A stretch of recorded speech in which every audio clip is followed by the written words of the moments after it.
search. To the point of networking, which that's a much discussed technique these days. I mean, particularly with the restructuring of corporate America, the advent of outplacement firms to help corporations move people out of the organization. Well, I see their main technique that they recommend being network. Go network yourself, which I guess comes down to a question of not only just using your contacts, but how do you use your contacts. And there's a whole series of views about, I happened to notice this article before I came down, the 15 most common networking myths. This is from National Business Employment Weekly, which is published by Dow Jones, which is always has an article or two about job search in conjunction with all the ads from the Wall Street Journal and all the 6 national regional editions. Some of the points they make, myths and their view of why they're myths. The first one being, the best way to find a job is to respond to classified ads, use employment agencies, submit applications, and mail resumes and cover letters to personnel offices. Well, that is probably a myth. I mean, their point is that there's really no organized, coherent central job market out there that you can go to get information. If you can effectively network, you may be able to identify companies where there are opportunities and use it as a method of conducting research and obtaining information. One of their other myths, like the purpose of networking is to get a job interview and job offer. They would make the point here that you'll probably fail if that's the way you approach it, because the purpose of networking is to get information, advice, and then referrals that hopefully lead to job offers. And then the last point I make, networking is the key, it being a myth, networking is the key to getting a job. Well, probably not. It's one of several techniques that you may want to rely on toward locating the right career job for you. The other point I would make is, since you're in a unique position here to build you still have time to build some credentials. If it's a year before you graduate, 9 months, whatever, you probably can still do something to build another resume item, another credential you can put on your resume, whether that's, moving your grade point up, GPA up a notch, obtaining some position in the business school, complete some notable project, publish an article, get in if you still have a summer to go before you graduate. What about finding an internship? I think that raises another point that goes a long way toward bolstering your credentials and your ultimate job search. If you can find a internship in your field, I think that is going to greatly enhance your image when you're looking for the final career job upon graduation. So anything you can do at that point.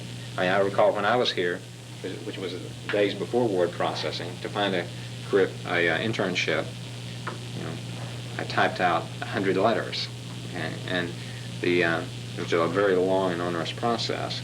And you're going to find the rejection rates are pretty high. Half of them you don't even get a response to. And then you're going to get a whole series of rejection letters. You're going to get 2 or 3 people out of the 100 that might be even interested. And, of course, all you're looking for is one position. So if there's anything you can do toward landing an internship, I think that's certainly in your interest. I would say, go for a biggie if you can, in terms of adding a credential to your resume, and not to spread yourself too thin. I mean, no doubt you're all very busy with your studies and tooling, but I would be somewhat convinced there's probably some things you could do between now and graduation that would enhance your credentials. In terms of interviewing, make a couple of points on that.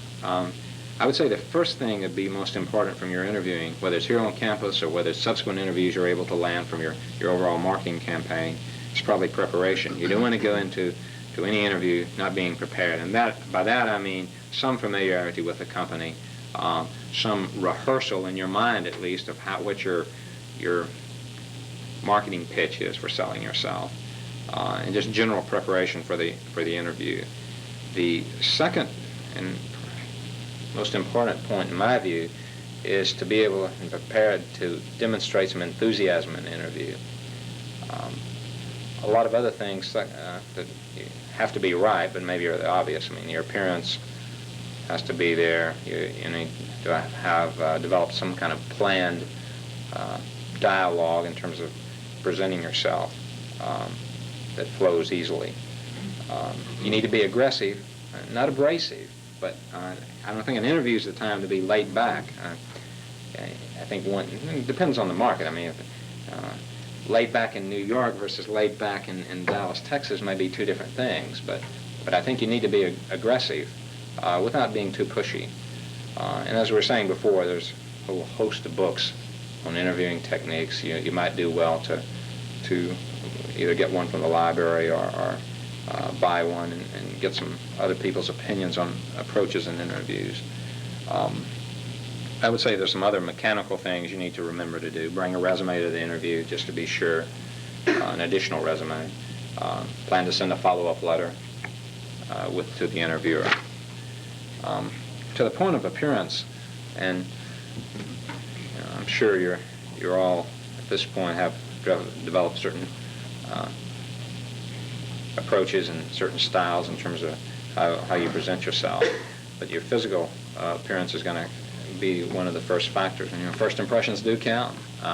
So if there's anything wrong in terms of not fitting the image that you need to convey, and that image may be different if you're looking for a Wall Street position versus looking for a position in manufacturing or accounting. I suspect they are different images, but you need to say the obvious, you need to make sure your image is right in terms of appearance, the dress for success sort of issue, and be able to fit in with the organization that you're looking to be a part of. A couple of quick points about references. You need to give some thought to what your references are. I've already said, in my opinion, you don't want to include any list of references in your resume unless there's some kind of exceptional situation. But you need to be prepared with references when you're asked. I mean, perhaps all of your resumes, or a lot of them you see, at the last item is going to say references available upon request. Well, when they are requested, you need to be prepared in terms of who it is that you're going to, probably 3 or 4 that are going to best represent you. And some of those might be former employers, if you've already had some career experience, Tulane professors. Better be nice to whoever it is you want to have as a reference from Tulane. Maybe some undergraduate professors. So I would say in advance, give some thought to who your references are going to be once you land the job offer and your references are checked. And you may also want to give some thought to the extent you can provide your reference with a storyline in terms of what you'd like to say about you. A sensitive issue and how you do it, but to the extent that you can. In my view, some major do's and don'ts. First don't, I would say, is don't wait until you graduate to start your job campaign. I mean, have time on your side. I mean, while you're here, no matter how busy you are with class, I would say find the time to do some interviewing here on campus through the placement office. Don't assume that the right jobs is going to come to you, because maybe you get lucky, lightning strikes, but I wouldn't count on it. And finally, I'd say don't get too discouraged if all your initial efforts aren't successful. You're only looking for one position. You're going to get a lot of rejections along the way until you find that one. Some do's I would say to you. Give an emphasis to whatever steps that are needed in your plan, in your marketing plan, are needed to increase your probabilities of finding the right slot. Spend the necessary time, resources to get a position. And as we talked about before, do anything you can to bolster your credentials. I mean, you've been here, you've probably spent, $100,000 in your education? I don't know, it's a large number, I would presume. So I don't think this is the time that you would want to spare any resources toward making sure you find the right career position. You need to make sure you know all the details of the how-tos, which I'm talking about this morning. I don't think that guarantees you success. If you don't know the how-to, it probably guarantees your failure on it. But from my view, you need to take a very aggressive tact. You probably need to start now, and I wish you all lots of luck with it. If there's anything I can do to be of assistance, feel free to call on me. Any ideas, any questions that anyone particularly has? Yeah. I'm curious. I assume he was Indian that you referred to. No, he was American. He was a New Yorker, in fact. Okay, well, a New Yorker then. in New York. I assume you said, you mentioned he was highly qualified, he seemed to have the credentials to handle the job or do what you wanted, but you said his cover letter did him somewhat of a disservice. Did that alter, did that change your mind? I think it certainly altered my perceptions, and I'm passing, in fact, I'm helping him because of some of an acquaintance, I'm helping him redo his package. Because I think as it's presented, and I'm passing it to the head of the Indian operation, because he wants a position in India. He has the skills that I think Pepsi direly needs in the new ventures in India. He's lived in the culture, he speaks Hindi, he has business experience, or he has a business degree in the U.S., so he potentially could play in the corporate culture as well as the local culture. But I think if someone isn't able to present themselves, then how's he going to present the company's products? If the person is going to write a rather articulate letter, but it's done on a poorly formatted on erasable typing paper with a quickly done resume, I think it would alter the image. To answer your question, yeah, I think it would alter a decision potentially. And I thought that was a striking example because the person has exactly, in my view, looking at his background, has exactly what the local people need in India with new startup operations there. So, yeah.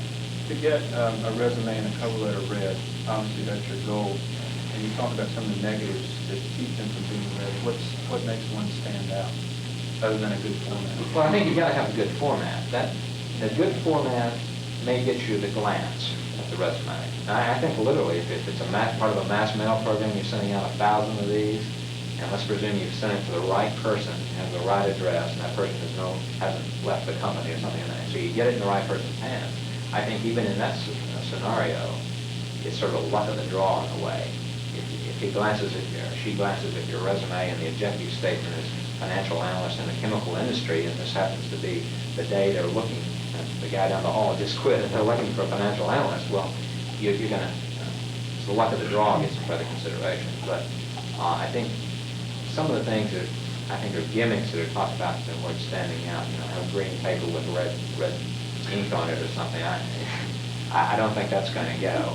There may be some exceptions to that if you're in the advertising field and one's looking for a position creative or something. Then maybe exceptional things in terms of a portfolio or a booklet of previous ad campaigns one's worked on or something like that might allow the package to stand out and yet not make it appear a bizarre sort of situation. But for your situation, or generally what I would expect to be a situation looking for the first position, I think the first thing you want to make sure of is that the format's right, that it's first class, that the resume we're talking about is not that it's the important one, just a recent one. I happened to get it yesterday. That was in first class. And if I were the person making the decision at Pepsi, I'd say, well, if the person can't present themselves in a first class fashion, how are they going to represent Pepsi and themselves? So I'd say that's probably the first consideration in my mind. And then readability probably is another. Maybe view that as a subset of the format, but if it's a 3-page cover letter, I'm not going to get past the first paragraph probably, so keep it 1 page and then be very readable. At a glance, the person can decipher what the person is looking for, what their main accomplishments have been thus far. Dan's been real helpful for me in rereading my cover letter, my resume, and such. And I've just talked to some companies to give you an idea how many people write unsolicited letters and resumes. I talked to someone at Microsoft, and they get about 6,000 a month. I answered an ad, got an interview with Dial Corporation. That was 1,000 resumes they got on one ad. And then another ad was about 300 in Chattanooga, Tennessee. So you really do have to stand out. The competition is stiff, I think, in this market versus when I graduated 13, 14 years ago. It's probably an easier task back then. Today, everyone has the word processor, and everyone is following this rule of thumb, send out 1,000 letters to targeted companies, 3,000 if it's an industry you don't have experience in, and so on and so on. So I think it's a very competitive market. So you've got to make sure you know you've got the how-tos right, or your probabilities are very low. Yeah. What about follow-up phone calls and also making the offer to go see somebody from our? Well, I would say delicate balance there. It's part of a mass mail thing. The question